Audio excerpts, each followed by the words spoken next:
Danny Frank for GNAT-TV.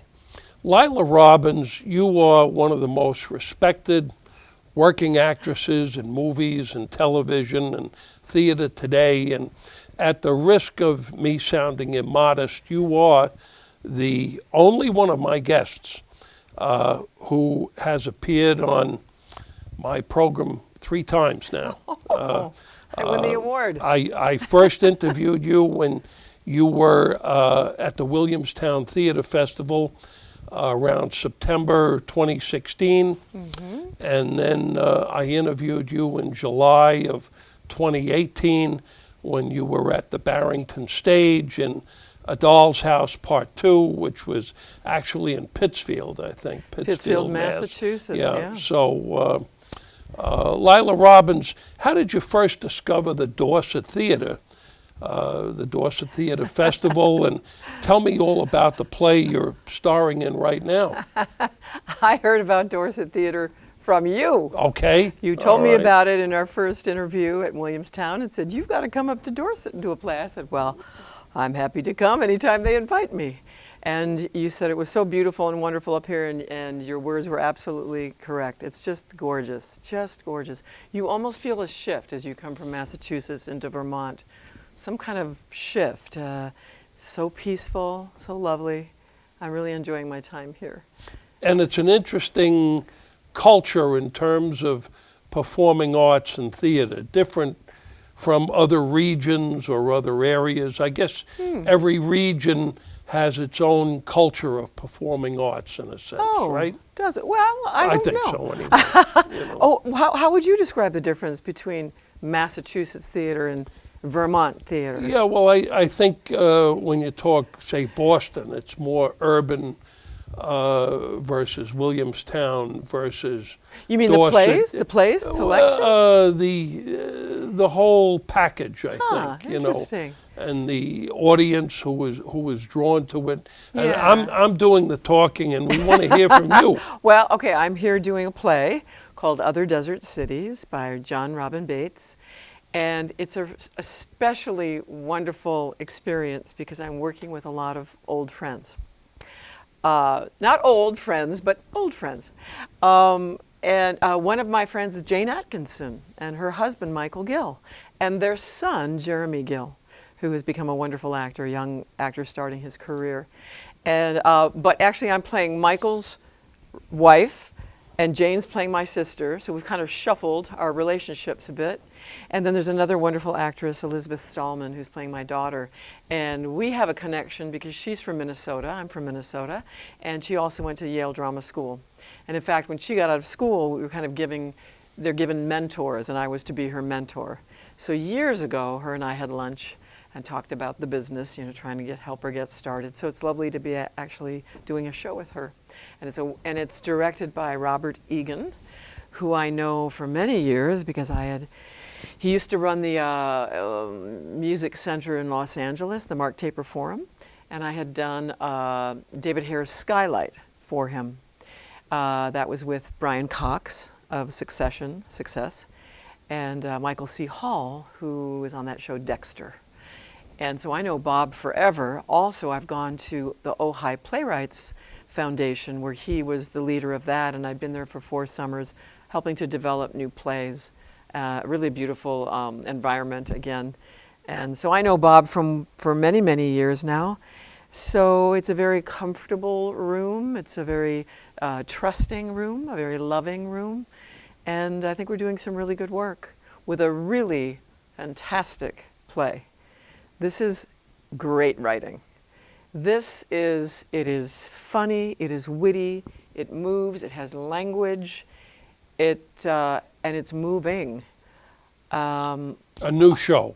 No, it's a play that was done on Broadway. Okay. Years ago, Stockard Channing played my role, and Judith Light played Jane's role. I believe Stacy Keach played Michael's role. Elizabeth Marvel and Tommy Sadowski. In fact, I saw it years ago, and I remember noting that play and thinking, "Oh, that's a really interesting piece." I had worked on another Jon Robin Baitz play years ago, at a theater in New York called Second Stage. It was a play called The Film Society, which I did with Nathan Lane and Danny Jarrell. And I knew then that Jon Robin Baitz was going to be writing some pretty amazing plays, because he had the talent, and it was early days for him. And he's done a lot of plays now and some television work as well. But so speak to the process here. They come up with the decision that they're going to do this show, I guess. Right. And then they find out who's available. They think of some names, and then they reach out to you. How does that go on? And then you have to think about it. And go ahead. Well, it's always give us the insider story. Insider scoop. It can be a different process every time, but this one, I guess they had done a reading of this in Great Barrington with Jane, like in their living room, with Bob Egan and some other. And I think Jane was actually playing my part at that point. Then she decided she wanted to play the other role. And Bob Egan, I think, was in on that reading, and then they chose him as a director. And then it was, okay, who could play this other role? And they came to me. It was kind of a friends thing. Actually, Bob Egan reached out to me. It wasn't the theater itself that made the offer, but Bob was saying, hey, are you available? Do you want to do this? Do you want to work with some friends? And it was just an opportunity I couldn't pass up. But you certainly have questions. Where is it going to be done, and who's doing it? And oh, you mean for my decision process? Yeah. Oh yeah. That makes a big difference. You go, who else is going to be in it? And then you decide if you want to work with those people, or perhaps somebody's on your blacklist and you don't want to work with them. No, but we're all getting along great. They're wonderful people. So Laila Robins, we referred to Williamstown Theater Festival at the start, and after earning your degrees from Yale University, you sort of got your start at Williamstown Theater Festival, right? I did. The Yale program is a 3-year program, and after my second year at Yale, Nikos Sakaropoulos, who ran the Williamstown Theater Festival, was a teacher in the undergraduate department at Yale, and he was looking for a young actress to play Sasha in Chekhov's Ivanov with Christopher Walken and Diane Wiest. So I got that was sort of my entree into working with, professionals. It was very exciting for me, and then I continued to work there. Got my equity card there.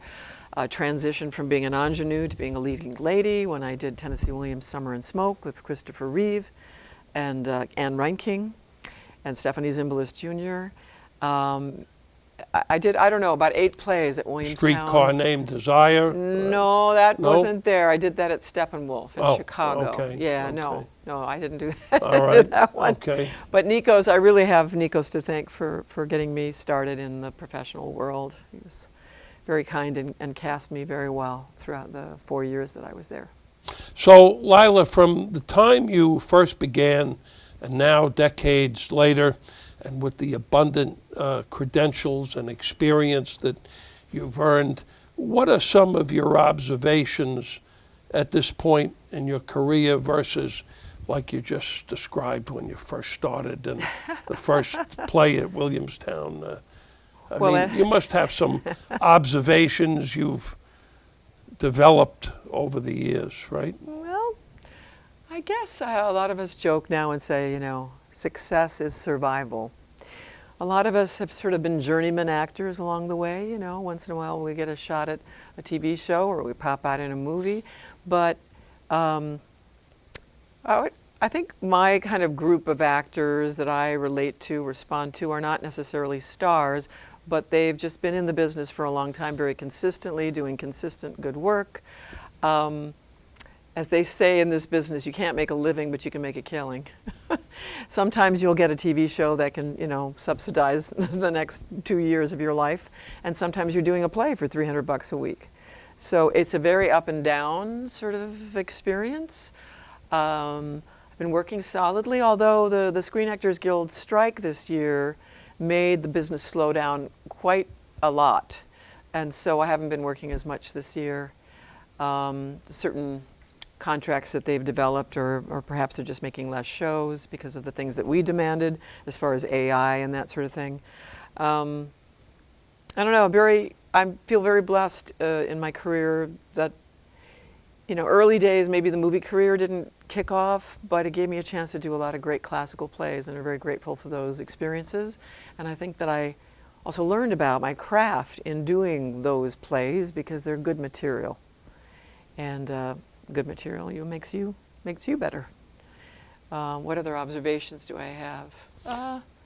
So, I mean, from the time you started out, have you met your expectations, you know, and things and goals? In many ways, but yeah. I'd love to, you know, I'd love to star in another film, have a larger role. I'd love to lead a TV series. I've been, you know, a supporting lead on several, going all the way back to James Earl Jones. We did Gabriel's Fire together, and but it would be great to have another series that maybe perhaps would be successful for more than 1 or 2 years.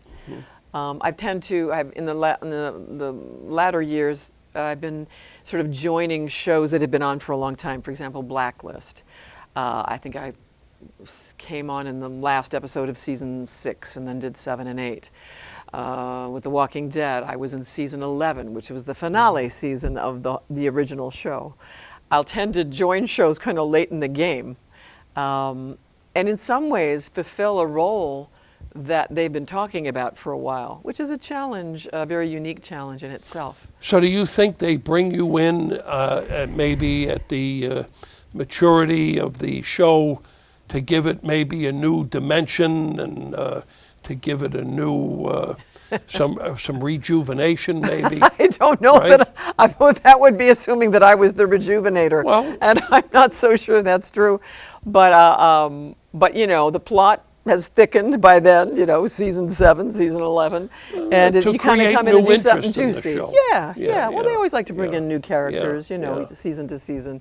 But it's been fun to take on that challenge. You know, even when I got the job on Blacklist, I had to have a very private conversation with the producers because I had to be given information that the audience doesn't know, but also some of the other actors on the show don't know.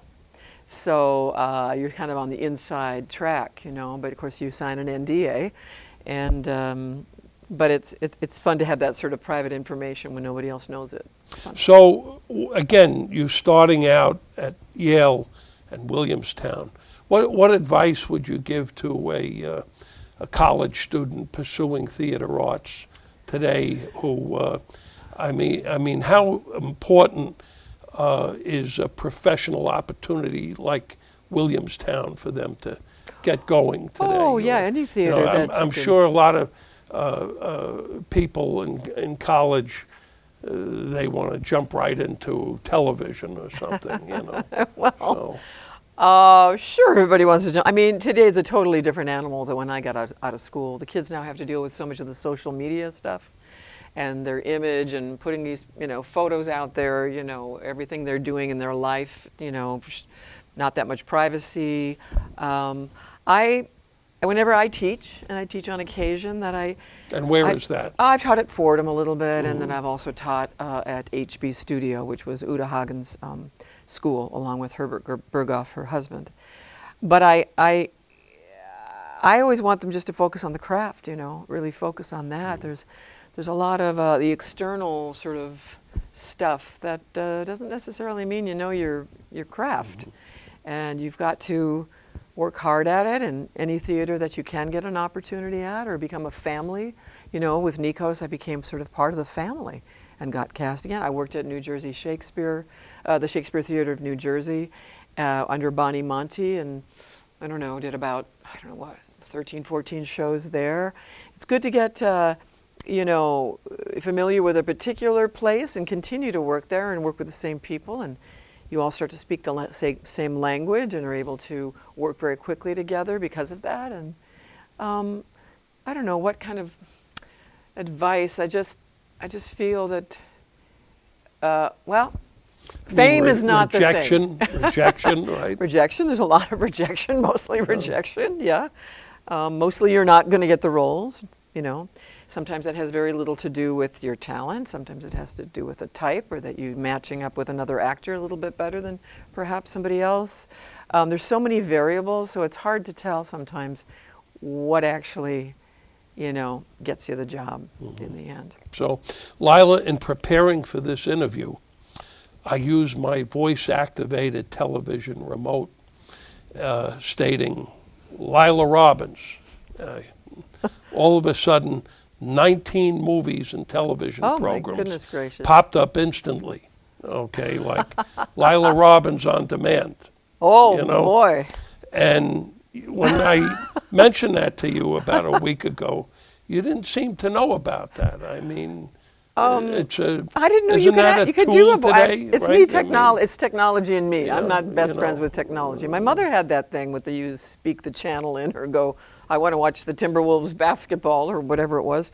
But I don't know that our remote has that. We still have kind of a TV that doesn't even have recording capabilities. No, so. but I guess it's somewhat of an advantage for today's experienced credential actor, like IMD, for example, that in seconds you can review someone's whole career. I guess so. Right? I mean, Yeah, if that's a someone good tool. wants to find out about you within Yeah. literally seconds, they can, Right. get it right on their iPhone or whatever, right? Yes. Whereas my See. mother used to take my cell phone and go, she was from Latvia, she had a strong accent. She said, and everything is inside this box. You can learn anything you want, right? Yeah. And now, I mean, I haven't even entered into the AI thing. I have no idea where that's going to go, but hopefully a good place. Yeah. Speaking of Latvia, I know your family is from there, and also you visited, I think, a couple of times in the past couple of years, right? I've been there about maybe 4 times. Once when it was still behind the Iron Curtain, and then with the sports group I toured, and then the whole family went over there for a little bit with the nieces and the nephews to show them their grandparents', homeland. And I'm also in development with a Latvian gal from Toronto who's writing a movie script for me, where I would play a woman taking her granddaughter over to Latvia to reclaim some land and a house.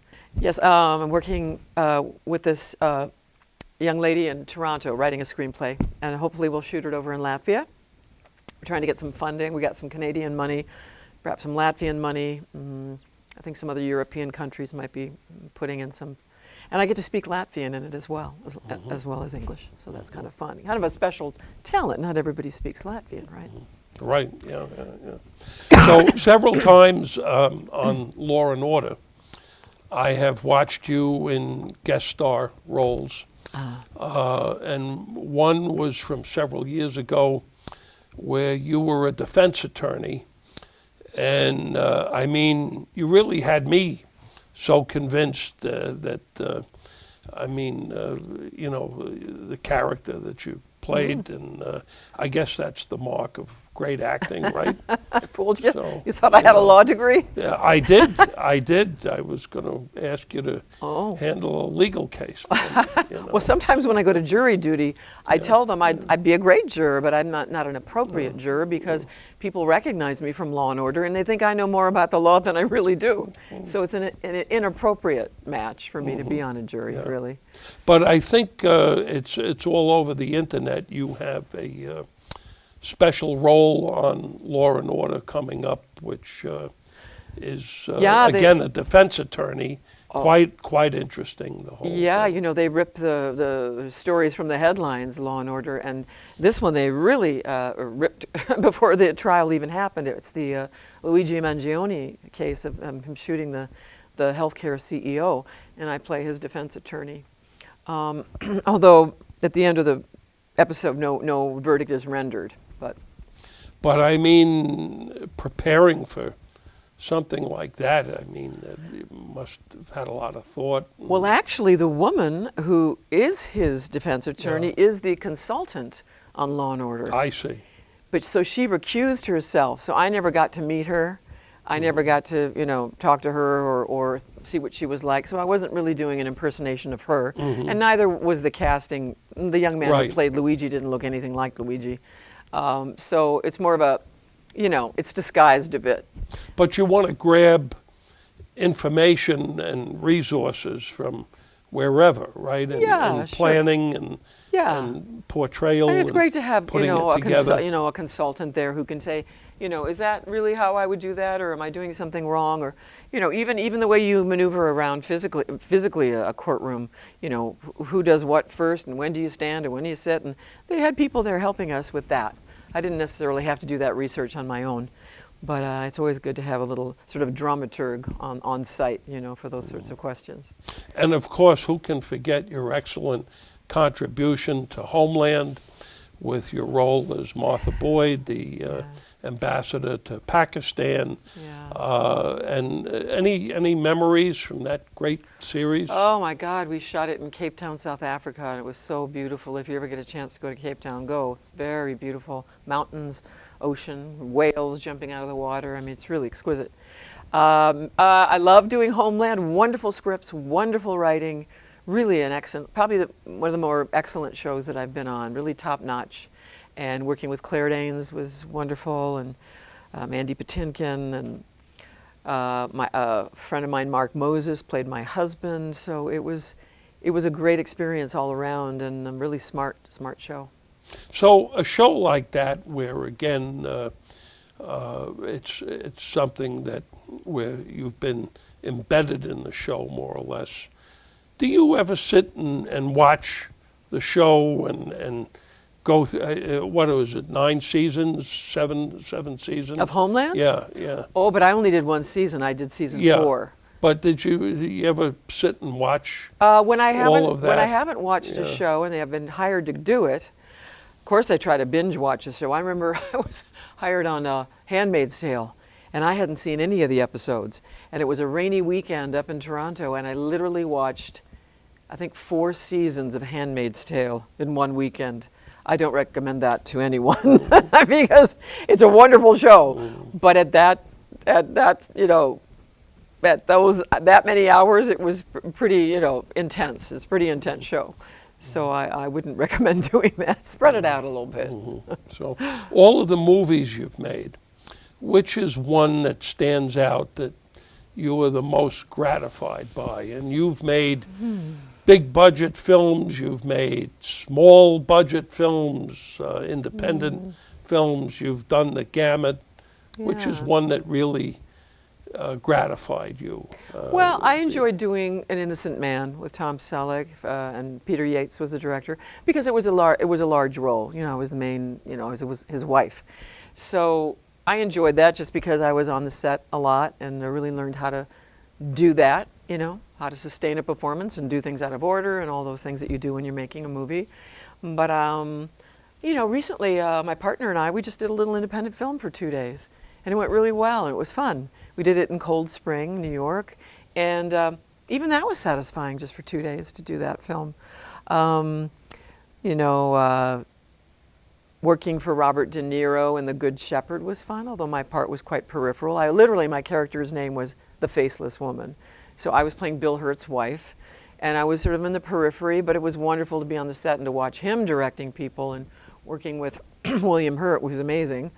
And being part of that, that was a lot of fun too. And Planes, Trains, and Automobiles, of course, was a good time too. But that was my first Hollywood movie, so that was sort of baptism by fire.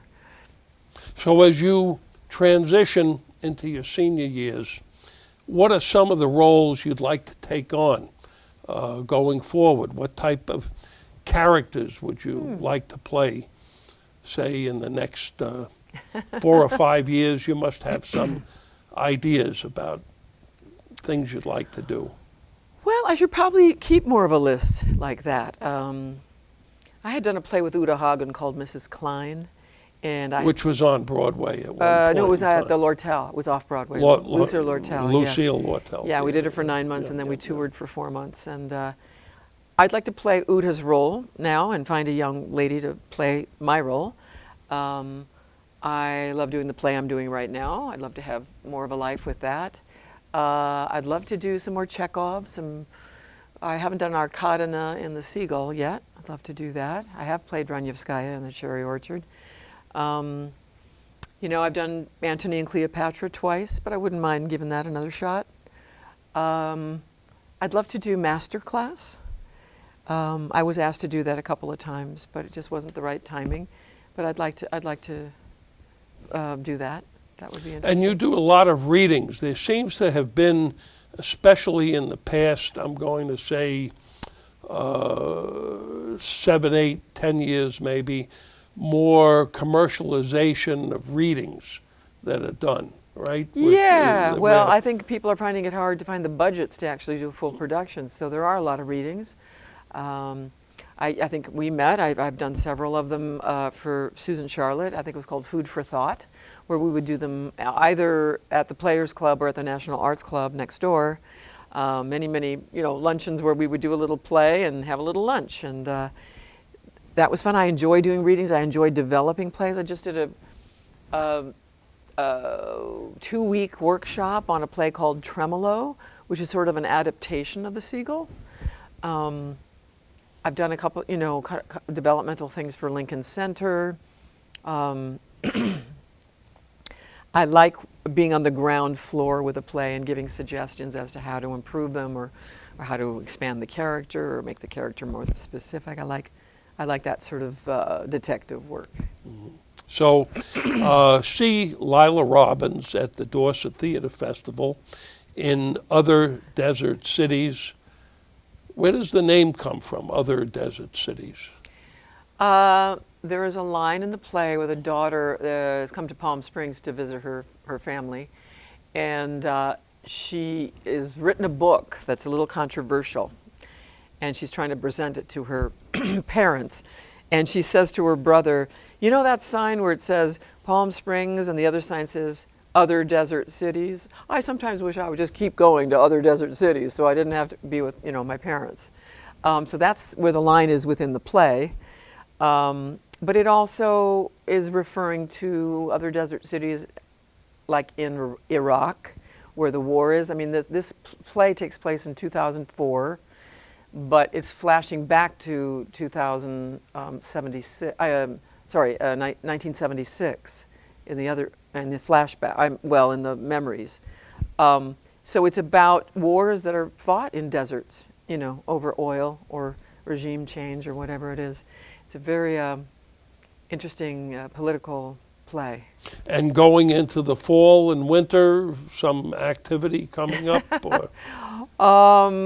I'm looking for the right job. Yeah. I've been invited to do something, but I passed on it. We'll see. I just had this audition yesterday for a TV show for Netflix. I'm keeping my fingers crossed about that. But you never know. And you can always just call on your remote, your voice remote, and Laila Robins on demand. All of her and watch my movies reruns and television shows will pop up. So thank you for being a guest on Danny Frank. Sure. This is Danny Frank for GNAT-TV.